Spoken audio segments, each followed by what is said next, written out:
Here's a JEE Main question that looks hard, but has a beautiful trick hidden inside. The problem says, if the quadratic equation lambda plus 2 times x squared minus 3 lambda x plus 4 lambda equals 0, where lambda is not equal to minus 2, has two positive roots, find the number of possible integral values of lambda. Now, most students will try the brute force approach, discriminant greater than or equal to 0, sum of roots positive, product of roots positive, and solve three inequalities simultaneously. That works, but it's slow and easy to mess up. Let me show you a much smarter approach. It's called parameter isolation. Here's the key idea. Instead of treating lambda as a constant and x as the unknown, we flip it around. We treat x as the known value and isolate lambda. Let's rearrange the equation. Start with lambda plus 2 times x squared minus 3 lambda x plus 4 lambda equals 0. Expand the first term, lambda x squared plus 2x squared minus 3 lambda x plus 4 lambda equals 0. Now collect all the terms that have lambda. Lambda x squared minus 3 lambda x plus 4 lambda.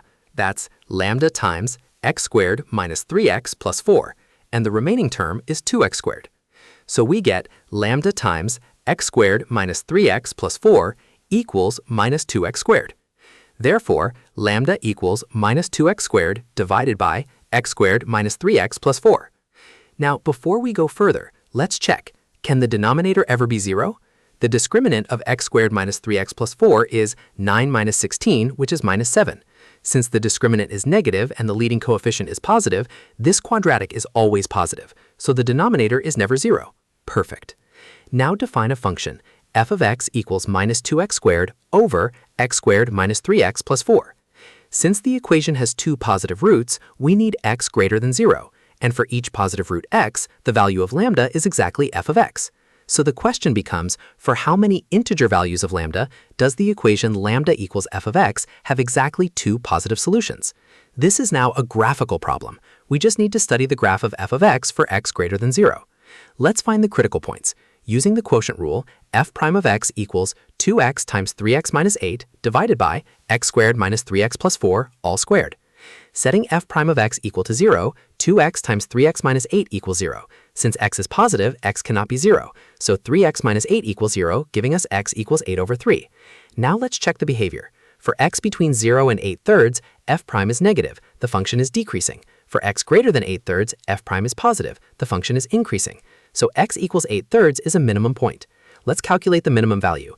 F of 8/3 equals minus 2 times 64 over 9 divided by 64 over 9 minus 24 over 3 plus 4. Simplifying the denominator, 64 over 9 minus 72 over 9 plus 36 over 9, that's 28 over 9. So f of 8/3 equals minus 128 over 9 divided by 28 over 9, which equals minus 128 over 28, which is minus 32 over 7, approximately minus 4.57. Now let's check the boundary values. As x approaches 0 from the right, f of x approaches 0 from below. And as x approaches infinity, f of x approaches minus 2, but never actually reaches minus 2.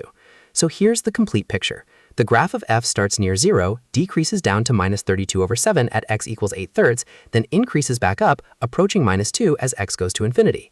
Now for a horizontal line lambda equals c to intersect this curve at exactly two positive x values, one on the decreasing branch, one on the increasing branch, we need lambda to be between the minimum value and the asymptote. That is, lambda must be in the interval minus 32 over 7 to minus 2, including minus 32 over 7, but excluding minus 2. Minus 32 over 7 is approximately minus 4.571, so the integers in this interval are lambda equals minus 4 and lambda equals minus 3. That's exactly two integers. Let's verify. For lambda equals minus 4, the equation becomes minus 2x squared plus 12x minus 16 equals 0, which simplifies to x squared minus 6x plus 8 equals 0. Factoring, x minus 2 times x minus 4 equals 0. Roots are 2 and 4, both positive. Check. For lambda equals minus 3, the equation becomes minus x squared plus 9x minus 12 equals 0. Using the quadratic formula, the roots are approximately 1.63 and 7.37, both positive. Check. And for lambda equals minus 5, which is outside our interval, the discriminant is negative, so there are no real roots at all, exactly as predicted. So the answer is two possible integral values, option B. The key takeaway, whenever a JEE problem asks about a parameter, isolate it, study it as a function, and use the graph. This trick works on dozens of JEE problems. Like, subscribe, and comment which JEE question you want solved next.